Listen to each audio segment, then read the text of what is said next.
So what are you doing? Looking for ripe avocados that are falling off the tree. Falling off the avocado tree? Yeah, the wind will start blowing. We had a good storm last weekend, and you'd find a lot on the ground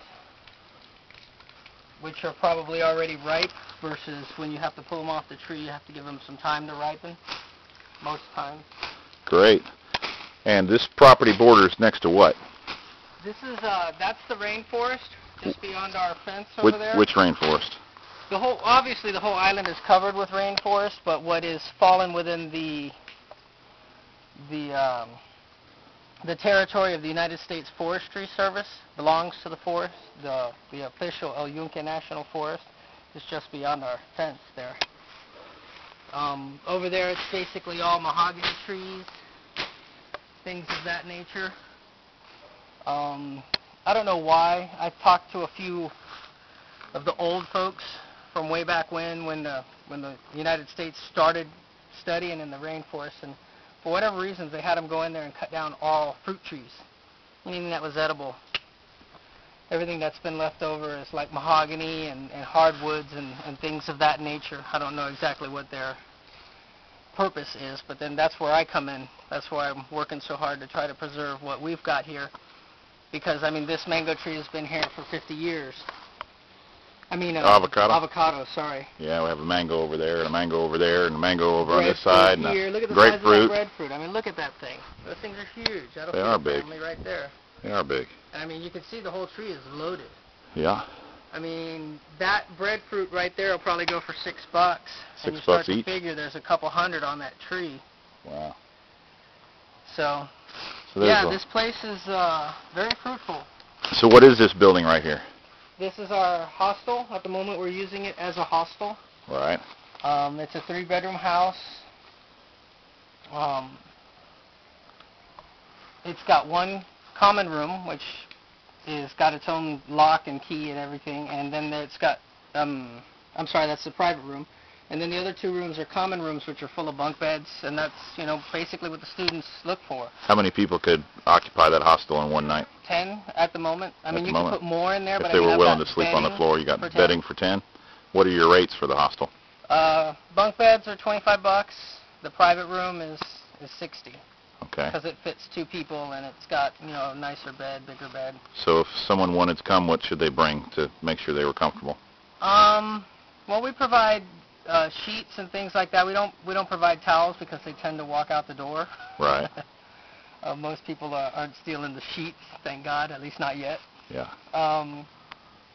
Basically, your towel. I mean, anybody that's traveling around backpacking usually has all their own gear anyway. Right. They should probably bring their own food, right? Yeah, no, definitely bring your own food and things like that. It does have a full kitchen. It's gas operated, so it doesn't matter if the power goes off or anything like that. This house doesn't have power anyway. Right. It's all illuminated with oil lamps and little electric lamps, lanterns, and things like that. The kitchen is gas operated. We have ice boxes, so you can bring ice and keep your food cool and whatnot. Right. How do you want somebody to contact you if they want to come? They can call us. They can look us up on Facebook. It's Hacienda Guaraguao. How will you spell all of that if someone doesn't know Spanish? Hacienda, Hacienda. Right. Guaraguao is Guaraguao.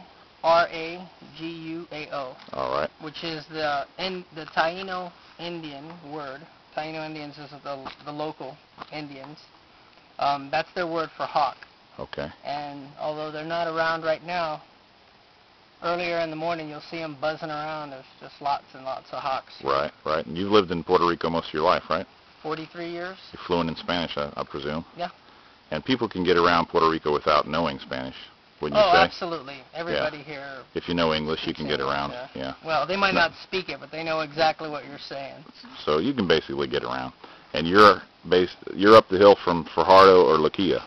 Yeah, so that's another of the strong suits for which people seek us out. Obviously, you're in the middle of the rainforest. You're 10 minutes to one of the most beautiful beaches on the island. The bioluminescent bay is right next door in Fajardo. That's about 15, 20 minutes away. Also in Fajardo is the ferry dock for anybody launching off towards Culebra Island or Vieques Island. You've got catamarans also in Fajardo.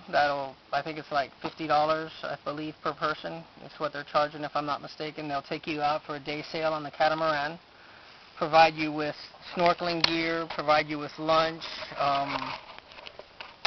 and it's a really good little deal. You're out there all day long, come back and get off the boat, shower, and do whatever's next. Right. You've got parasailing, dive schools, everything within 20 minutes of here. And you're located about, maybe an hour from San Juan? Yeah, depending on, obviously, traffic conditions. If you try to come out here on Labor Day weekend, as you can imagine, yep, it's a little more you might be congested. sitting in traffic for a while, but Right. Typically speaking, yeah, it takes about an hour from the airport on a normal weekday. Great. Well, get a hold of Don. This is Don, if we forgot to tell you. Yep. Get a hold of Don on the website that he mentioned, and come stay in the hostel. We got the hostel. This is the back side of it. The front side is even more beautiful. But we got the whole forest, the whole jungle right around here. And believe it or not, the mosquitoes are very, very mild all year long. I think I might have been bitten just twice in about 3 days. Everybody, take care. Come see Don.